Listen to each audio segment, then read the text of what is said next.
भयंकर इज्राएल युद्ध जली जाउचंती जीवंता मनीष।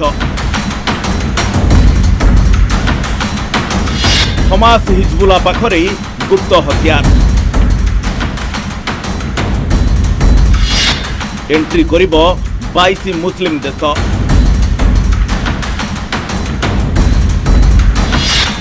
इस्राएल प्रतिज्ञा खत्म हेब हमास।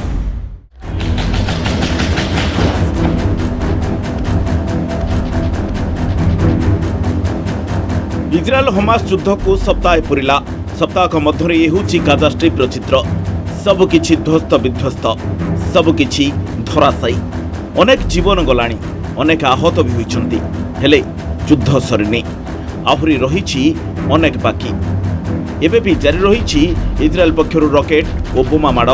गाजा स्ट्रिप उपरे स्थलभागरु आक्रमण करने गुरुवार ठारू धमक दे चली इज्राएल डिफेन्स फोर्स और चेतावनी को शुक्रवार जोर दे दोहराई।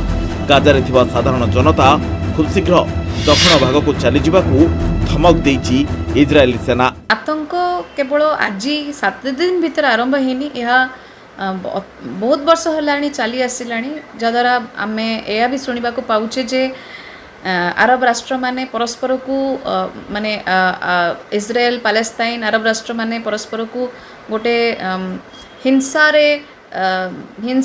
दृष्टिकोण रे किंबा हिंसा आघात माध्यम रे जानिबार गोटे नुआ जिंस नुहे। एटा से माने बहुत वर्ष हेलाणी जानि आछंती। That there are civilians here whom are not our enemy and we do not want to target them. We are asking them to evacuate so that we will be able to continue to strike military targets belonging to Hamas. उत्तर गाजारे एबे 1.1 नियुत लोक रहितबा बेले 24 घंटा भितरे सेमाने दक्षिण भाग को चली जिबाको आह्वान देछि इज्राएल।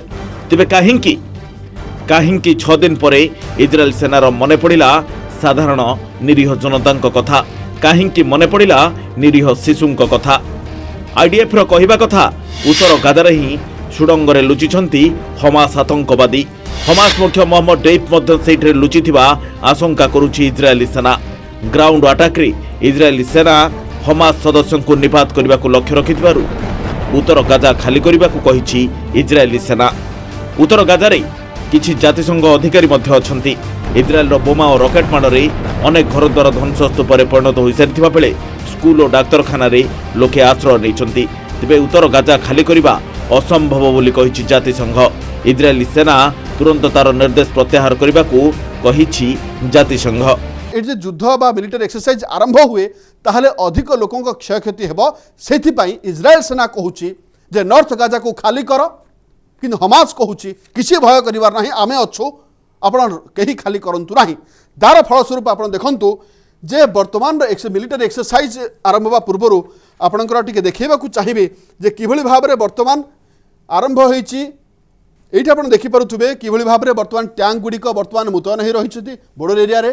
पूरा कमांड बर्षिबा प्रस्तुत ही रही पूरा बॉर्डर एरिया रे, नॉर्थ गाजा एरिया रे सोल्जर माने रही, इज्राएल सोल्जर माने रही जेकोसी मुहूर्त अटैक करने। ये आप देखते बॉर्डर एरिया रे आप माहौल देखिपुंट। अर्थ जेकोसी मुहूर्त रे ग्राउंड रू अर्थ जो भाव जो ऑपरेशन चली हमास आतंकवादी मूलोत्पाटन करने चली टैंक सैनिक समस्ते प्रस्तुत ही रही। केवल अपेक्षा कर समय को जदि किसी एपट सेपट हुए ताहले आउ एक बड़ युद्ध नॉर्थ गाजारे गोटे बड़ ऑपरेशन आरंभ हो कथा को एड़े पारिबा नाही। एहा मध्य गुरुत्वपूर्ण रहुछि वर्तमान देखिबार कथा जे इज्राएल कथा मानुछंती नॉर्थ गाजा बासिंदा ना हमास कथा मानुछंती नॉर्थ गाजा बासिंदा। तेल अवीव जाई प्रधानमंत्री बेंजामिन नेतान्याहुଙ୍କ सह कथा होइथिले अमेरिका वैदेशिक सचिव एंटोनी ब्लिंकेन।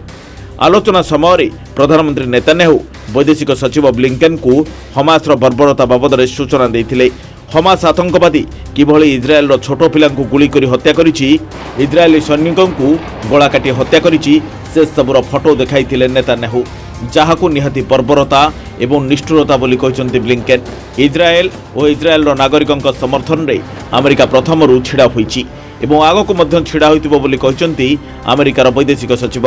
उत्तर गाजा खाली करने को इज्राएली सेना देथिबा आह्वान को मध्य अमेरिका समर्थन करिछि। सेपटे एंटोनी ब्लिंकेन को गस्त पर तेल अवीव रे पहुंचि अमेरिका प्रतिरक्षा सचिव Justin Lloyd. Hamas continues to use civilians as human shields, something that's not new, something that they've always done, intentionally putting civilians in harm's way to protect them, to try to protect themselves or protect their infrastructure or protect their weapons. So that's one of the basic facts that Israel has to deal with. And of course, civilians should not be used in any way as the targets of military operations. They are not the target of Israel's operations. We did discuss ways to address the humanitarian needs of people living in Gaza, to protect them from harm while Israel conducts its legitimate security operations to defend itself from terrorism and to try to ensure that this never happens again. Here in person to make something crystal clear. America's support for Israel is ironclad. And I extend my deepest condolences to the Israeli people for those killed or wounded in this terrible slaughter by Hamas. I'm also here in solidarity with all the families still living the waking nightmare of not knowing the fate of their loved ones. And we will continue to coordinate closely with Israel to help secure the release of the innocent men, women, and children in the clutches of Hamas, including American citizens. ସପ୍ତାହକର ଯୁଦ୍ଧରେ ଉଭୟ ପକ୍ଷର 4,000ରୁ ଅଧିକ ଲୋକ ପ୍ରାଣ ହରାଇଲେଣି।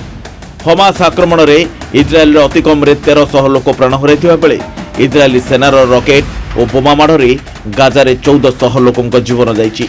Israel ପରିସର ଭିତରୁ 1,500 Hamas ଆତଙ୍କବାଦୀଙ୍କ ମୃତଦେହ ମିଳିଥିବା କହୁଛି ଇସ୍ରାଏଲି ସେନା। ମୃତଙ୍କ ଭିତରେ କିଛି ବିଦେଶୀ ନାଗରିକ ବି ଅଛନ୍ତି। ଆମେରିକାର 27 ଜଣ ନାଗରିକ ପ୍ରାଣ ହରାଇଥିବା ୱାଶିଂଟନ ପକ୍ଷରୁ କୁହାଯାଇଛି। Unfortunately, the number of Israeli casualties has risen again to 1,300 Israeli civilians and soldiers, and more than 3,000 wounded. I'll update the number of Americans that we know have been killed to 27, and the number of unaccounted for stands today at 14. We're obviously doing everything we can to support and inform the families. Now, sadly, 5 more families have now gotten the worst possible news that any family can conceive of getting. And we're going to stay in touch with them as appropriate. Same goes for those family members of those who are unaccounted for. And by unaccounted for, we mean that. We don't know where they are. They don't know where they are. Israel Gaza उपर आक्रमण बंद कले जनक पर जणे अपहृतଙ୍କୁ हत्या कराजियो बोली धमक देउछि Hamas. सेपटे अपहृतଙ୍କୁ मुक्त न कले पानी बिजुली खाद्य पुनः जोगाणर प्रश्न उठु नाही बोली चेतावनी देइछि इस्राएल। इस्राएल भितरे पसी प्राय 1.5 लाख लोकंको हमास सदस्य अपहरण कर नेइछन्ति। इस्राएल गाजा उपर आक्रमण बंद न कले जनक पर जणे अपहृतଙ୍କୁ हत्या कराजियो बोली धमक देउछि हमास। सेपटे अपहृतଙ୍କୁ मुक्ति न कले पानी बिजुली खाद्य और पुनः जोगाणर प्रश्न उठुनाई बोली धमक दे चली इस्राएल। या भितर किंतु आक्रमण गोटे भी मुहूर्त बंद होगा देखा मिलनी। गाजा स्ट्रिप उपर इस्राएल पक्षर घन घन रकेट और बोमा माड़ जारी रही। एभली परिस्थिति रे इस्राएल रकेट माड़े 13 जन अपहृतंकर मृत्यु होइछि हमास। भयंकर मोड़ नेउछि युद्ध हमास को माटी रे मिसाई देबाकू प्रतिज्ञाबद्ध इस्राएल। सेपटे 22टी इस्लामिक राष्ट्र एबे युद्ध मैदान को ओल्हाइबा पई करूछंती चूड़ांत प्रस्तुति। गाजा पर ग्राउंड अटैक करने को इस्राएल सेना फेन्स पोजिशन नेउथुवा बेले चैलेंज हेलेनी अनेक अरब देश। हमास समर्थन में लेबानन हिजबुल्ला बाहरी सारिथिबा बेले गुरुवार सीरियार 2टी विमान बंदर उपर इस्राएल करिथिला आक्रमण। राजधानी डामास्कस एवं आलेपो विमान बंदर रे रॉकेट माड़ करिथिला। सीरियार 2टी विमान बंदर एबे आउट ऑफ सर्विस। एभली स्थिति रे इस्राएल पई सीरिया होइछि सानी चैलेंज। सेपटे हमास को ईरान अस्त्रशस्त्र जोगाउथुबा नै अभियोग होउछि। जस्टिन लॉयड आसीथिले एवं सेमानकर जो विजिट परे वर्तमान गुरुत्व बढ़ी जाइछि युद्धर इज्राएल रे एवं सेमाने सीधासलख जो वेपनरी सप्लाई करूछंती।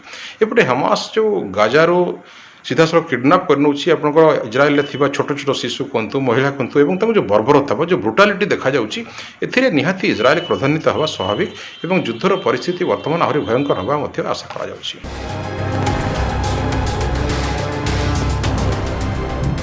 7 दिन युद्ध रे अनेक किछि बर्बाद अनेक धन जीवन हानि शांति एवं ସାତ ସପନ ହୋଇଥିବା ବେଳେ ମଧ୍ୟପ୍ରାଚ୍ୟର ମହାଯୁଦ୍ଧ ଇସ୍ରାଏଲ ହମାସ ଟକ୍କର କେତେ ଦିନ ଚାଲିବ ତାହା କହି ହେଉନି। Bureau report, news 18 Odia.